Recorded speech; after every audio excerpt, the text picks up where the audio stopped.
नमस्कार, बहुत स्वागत है आपका। आप देख रहे हैं ग्रैंड ज्योतिष सीक्रेट। मीन राशिफल दिसंबर 2022। तो 2022 जाते जाते आपके जीवन में क्या कुछ बड़ा बदलाव लेकर आया है और क्या कुछ आप प्राप्त करेंगे। तो चलिए वीडियो के अंत तक बने रहें और ये प्रेडिक्शन चंद्र राशि पर आधारित है। तो मीन वालों, सबसे पहले हम शुरुआत करते हैं ग्रहों की चाल क्या कहता है इस दिसंबर के महीने में। देवगुरु बृहस्पति आपके लग्न में यथावत रहेंगे, आपके राशि के स्वामी हैं और लग्न में बैठे हैं। और राहु आपके धन भाव में विराजमान है। मंगल आपके तीसरे भाव में रहेंगे और जो केतु हैं वो आपके अष्टम भाव में। त्रिग्रही योग बना हुआ है शुक्र, सूर्य और बुध का आपके भाग्य भाव यानी नवे भाव में। शनिदेव आपके 11वें भाव में है और चंद्रमा 12वें भाव में रहेंगे माह की शुरुआत में। तो क्या होगा, देखिए सबसे पहली बात तो चंद्रमा आपका 12वें भाव में है तो इनकम आपकी उत्तम बनी रहेगी। तो धन के मामलों में ये महीना आपको परेशान नहीं करेगा, लेकिन यात्रा वगैरह जरा सोच समझ कर कीजिएगा या फिर टालने का प्रयास कीजिए, क्योंकि थोड़ा सा वाहन से कष्ट हो सकता है। अब सोचेंगे शुरुआत में ही हमने बैड न्यूज़ दे दिया, बैड न्यूज़ नहीं दिया है, बल्कि शुरुआत से ही आपको संभल के रहने के लिए हम कह रहे हैं। तो महीने में बहुत सारे सुखद आश्चर्यचकित करने वाले आपको सूचनाएं मिलेगी और संबंधों का बेनिफिट लाभ भी मिलेगा। तो चलिए शुरुआत करते हैं विस्तार से कि इस समय आपके करियर के मामलों में क्या होने वाला है बड़ा बदलाव, क्योंकि करियर से ही हम शुरुआत करेंगे। आपका धन वाला पार्ट कैसा रहेगा इसके बाद हम विस्तार से जानेंगे आपके लव लाइफ, शिक्षा, वैवाहिक जीवन, स्वास्थ्य और अपनों के बारे में। तो करियर से शुरुआत करते हैं। वीडियो के अंत तक बने रहिए और ये प्रेडिक्शन चंद्र राशि पर आधारित है। और अगर आपने हमारे चैनल को सब्सक्राइब नहीं किया है तो प्लीज़ सब्सक्राइब कीजिए और अगर आपको वीडियो पसंद आए तब लाइक कीजिएगा और कमेंट में हर हर महादेव जरूर लिखिएगा।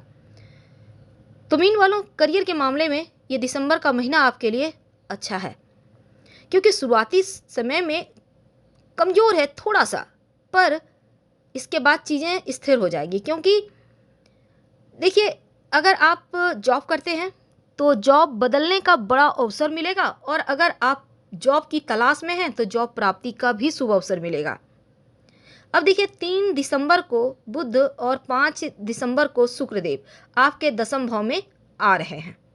तो कार्य क्षेत्र में ज़बरदस्त परिणाम आपको मिलने वाला है। ऐसे में क्या होगा ना, आप मन लगाकर काम करेंगे और कार्य क्षेत्र पर भी अपने साथ काम कर रहे सभी लोगों को आप प्रसन्न रखने का पूरा प्रयास करेंगे।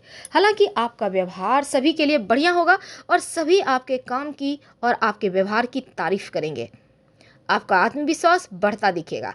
आपके पास जो भी काम आएंगे उनको आप बेहतर तरीके से निपटाने का प्रयास करेंगे और जॉब करते हैं तो आपकी स्थिति मजबूत और मजबूत होती जाएगी, क्योंकि आपके जो वरिष्ठ अधिकारी हैं वो भी आपके काम को देखेंगे और सराहेंगे।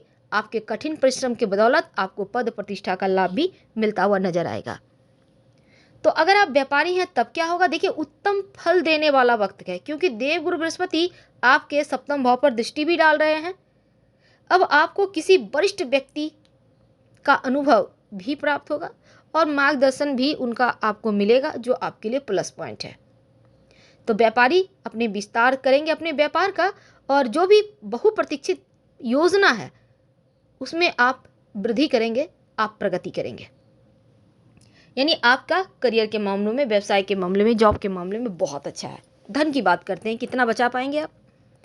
देखिए, इस महीने आर्थिक स्थिति आपकी उत्तम है, क्योंकि जो शनि महाराज है ना, अपनी ही राशि एकादश भाव में विराजमान है और आपकी आर्थिक स्थिति को मजबूत बनाए रखेंगे।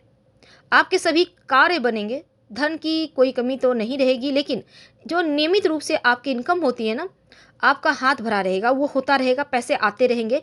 तो धन की मुश्किलें आपको परेशान नहीं करने वाली। अब लग्न में बैठे हैं गुरु और अपनी ही राशि से में होकर पंचम, सप्तम और नवम भाव को देखेंगे।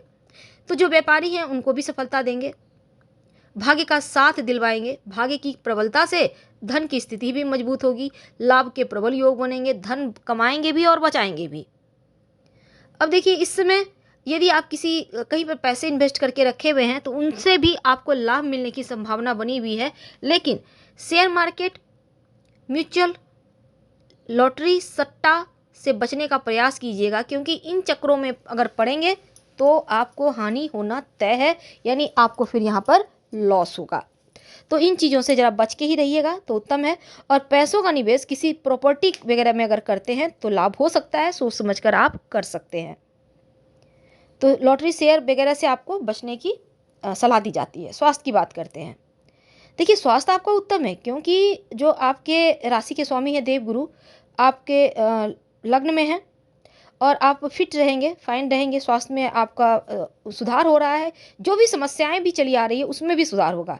तो आपको अपने बस खाने पीने का थोड़ा ख्याल रखना है, अनुशासित रखना है और योगा वगैरह करते रहें ताकि आप फिट रहें, आपको किसी भी तरह का कोई परेशानी ना हो।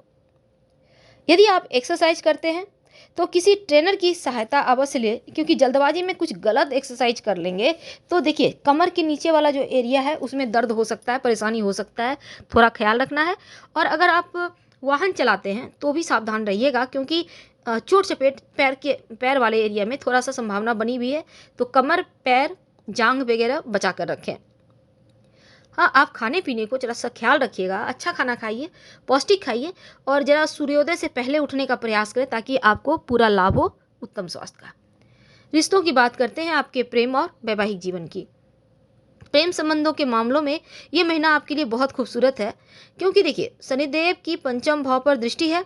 तो अपने प्यार में आप सच्चाई देखेंगे, वफादारी रखेंगे और एक रिश्ते के लिए बहुत ज़रूरी है ईमानदार रहना रिश्तों में। अब देवगुरु बृहस्पति की दृष्टि पंचम और सप्तम भाव पर भी है, नवम भाव पर भी है। तो क्या होगा, आप एक अच्छे जीवन साथी के साथ, अपने लव के साथ समय बिताएंगे। आपका जो साथी है वो आपको प्यार करने वाला होगा, बिल्कुल लॉयल रहेगा आपके प्रति। अब अगर आपके हम विवाह की बात करें तो देखिए विवाह के प्रस्ताव आते या विवाह होने के भी योग हैं। हालांकि यदि आप अपने लव से विवाह करना चाहते हैं तो उनके सामने ये प्रस्ताव रख सकते हैं, क्योंकि प्रस्ताव स्वीकार होने की 90% संभावना भी है। अब देखिए जो लव लाइफ में है उनके लिए तो बढ़िया एक दूसरे को समझने का मौका भी मिलेगा और साथ ही साथ भविष्य में इस रिश्ते को आप लंबे समय तक ले जाना चाहेंगे। लेकिन वैवाहिक जीवन की बात करें तो देवगुरु बृहस्पति की सप्तम भाव पर दृष्टि है, तो तनाव कमेगा, प्रेम बढ़ेगा, आपसी सामंजस्य बढ़ेगा, समर्पण बढ़ेगा और मिलकर पारिवारिक जिम्मेदारियों को उठाएंगे, हाथ बटाएंगे। घर परिवार के माहौल को उत्तम बनाए रखना है आपको और एक दूसरे पर भरोसा बनाए रखिए, क्योंकि भरोसा तो बढ़ेगा ही और जीवन साथी के माध्यम से आपको इस समय कोई लाभ भी होता हुआ दिखेगा। संतान प्राप्ति के लिए भी अनुकूल योग बने हुए हैं। संतान प्राप्ति की इच्छा है तो इस समय गुड न्यूज मिल सकते हैं। अगर संतान पहले से है तो संतान को उनके कार्य क्षेत्र में तरक्की प्रगति होती भी दिखेगी। तो चलिए अब बात करते हैं आपके पारिवारिक जीवन की। देखिए पारिवारिक जीवन की अगर हम देखें तो थोड़े बहुत उठापटक है, क्योंकि आपका व्यवहार भी परिवार के प्रति थोड़ा सा लापरवाह रह सकता है, जिससे कि पारिवारिक गतिविधि में दिलचस्पी थोड़ी कम होगी, क्योंकि परिवार से कुछ दूरी हो सकती है, असंतुष्टि हो सकती है। अगर कोई समस्याएं भी चल रही है तो थोड़ा सा आप उससे महसूस करेंगे कि आपको तकलीफ हो रही है। हालांकि आपके चतुर्थ भाव के स्वामी जो बुध देव है नवम भाव से दसम भाव में गोचर करेंगे और आपके चतुर्थ भाव पर दृष्टि रखेंगे, तो क्या होगा ना, जो भी समस्याएं चल रही है घर परिवार में धीरे धीरे कम भी होगी, सामंजस्य बढ़ेगा, प्रेम बढ़ेगा और वरिष्ठ सदस्यों के द्वारा आपको प्रोत्साहित भी किया जाएगा। अब देखिए तीसरे भाव में वक्री अवस्था में मंगल है, एकादश भाव में शनि है, तो भाई बहनों से सामंजस्य थोड़ा बहुत बिगड़ेगा, लेकिन कोई शारीरिक समस्या परेशान ना करे, इसका भी ख्याल रखना है आपको। और अपने भाई बहनों की मदद भी आप इस समय करते हुए नजर आएंगे। उपाय क्या करेंगे कि सब कुछ अच्छा हो जाए? सबसे पहले तो आपका गुरु बेहतर चल रहा है, आपके राशि के स्वामी, उनको ही बल दीजिए आप।